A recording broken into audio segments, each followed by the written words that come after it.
Hi, I'm here today with Chip Parker. He's the manager over at Apartment Experts North here in Austin, and he's been in the apartment location industry for over 18 years.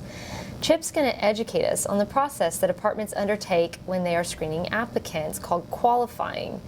And I think I'd like to start, Chip, with answering the question, why do apartments actually have to screen their applicants? Well, apartment managers want to screen their applicants primarily as a means of risk assessment. Real estate and apartment units are very expensive, and there's a lot of potential for damage to a property, or not even collecting your rents, that kind of thing that would be quite damaging to your business. Okay.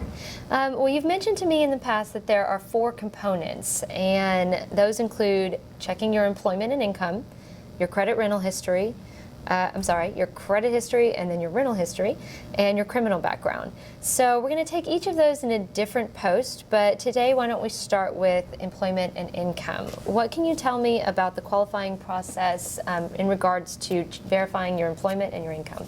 Okay. Well, yeah, pretty much that as a common part of the application process. Apartment communities want to basically be assured that there's enough income to pay for the property that one's renting. And typically they're going to use ratios of perhaps like a 3 to 1, where they're anticipating that the income would be at least 3 times the rental amount of the unit that you're wanting to lease. There are some variations in that, where some properties actually would require maybe 4 times the rent, and there's some that are even a little bit more lenient that would go at 2 times the rent. Okay. What will the apartment actually require you to bring in to verify that you can make that 1 or 2 or 3 times rent that they are?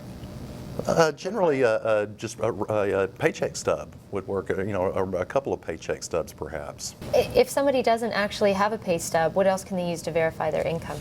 Okay, they could use bank statements to verify income.